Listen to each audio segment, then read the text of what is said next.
Hello, once again, and welcome to Tales from the World's Firesides. I'm Clive Gilson, the story guy. Today we are going to take a little trip to Africa. As you know, as a storyteller, I do try to find and collect tales from around the world as a way of sharing cultures. I think it's something that we can all learn from. So, for today, settle in and join me as we share the story of the lion, the hyena, and the rabbit. Once upon a time, Simba, the lion, Fizi the hyena, and Ki-Ti-Ti, the rabbit, made up their minds to go in for a little farming. So they went into the country, made a garden, planted all kinds of seeds, and then came home and rested quite a while. Then when the time came, when their crops should be about ripe and ready for harvesting, they began to say to each other, let's go over to the farm and see how our crops are coming along.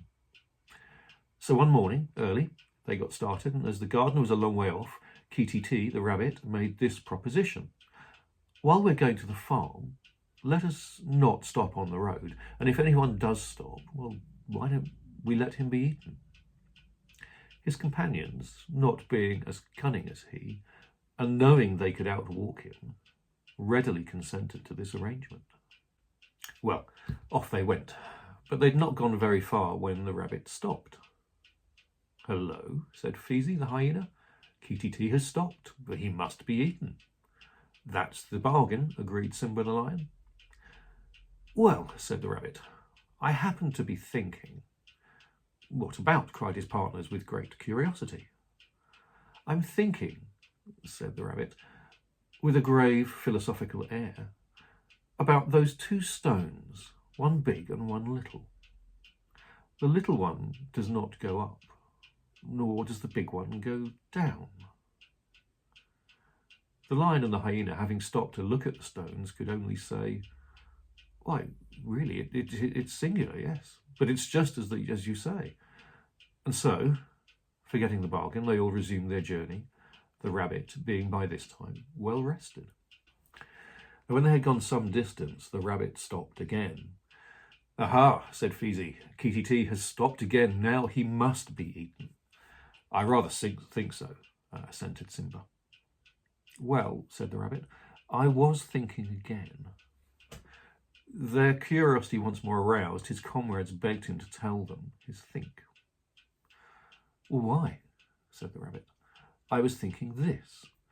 When people like us put on new coats, where do the old ones go to? Both Simba and Fizi, having stopped a moment to consider the matter, exclaimed together, well, I wonder too. And so the three went on, the rabbit having again had a good rest. After a little while, the hyena, thinking it about time to show off a little of his philosophy, suddenly stopped. Here, growled Simba, this won't do. Look, I guess we'll have to eat you, Fizi. Oh no, said the hyena, I'm thinking. Well, what are you thinking about? They inquired. I'm thinking about nothing at all, said he, imagining himself very smart and witty. Oh, sure, cried Ki-Ti-Ti, we won't be fooled that way, so he and Simba ate the hyena. When they'd finished eating their friend, the lion and the rabbit proceeded on their way and presently came to a place where there was a cave, and here the rabbit stopped.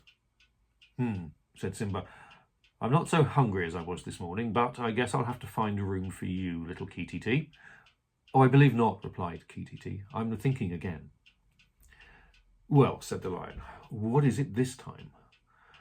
And said the rabbit, I'm thinking about that cave. In olden times, our ancestors used to go in here and go out there, and I think I'll try and follow in their footsteps. So he went in at one end and out at the other end several times. Then he said to the lion, Simba, old fellow, let's see you try to do that. And so the lion went into the cave, but he stuck fast and could neither go forward nor back out. In a moment, Ki-Ti-Ti was on Simba's back and began eating him. After a little time, the lion cried, Oh, brother, be impartial, come and eat some of the front part of me. But the rabbit replied, Indeed, I can't come around in front. I'm just ashamed to look you in the face. So having eaten all he was able to, he left the lion there and went and became the sole owner of the farm and its crops.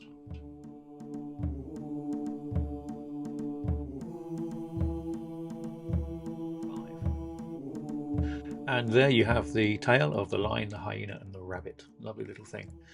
Stories like this always remind me that as people around the world, despite the very obvious differences in our cultures, actually we share very similar ideas and very similar themes. And I think it is telling stories is a way of helping us all to understand that we have a lot in common. You can explore my world of collected tales in print and digitally via the links at the bottom of the screen. You can go to my dedicated website for tales, which is worldfiresidetales.com. And if you're curious about me personally, the storyteller, and the work that I do, then you can also drop by my own personal website, clivegilson.com. I'm happy to catch up, to comment, and get in touch if you want to. If today's tale stirs anything in you, if you like the tale, then do hit the like button and subscribe. Tell your friends and share, and do comment. I will get back to you, as I say.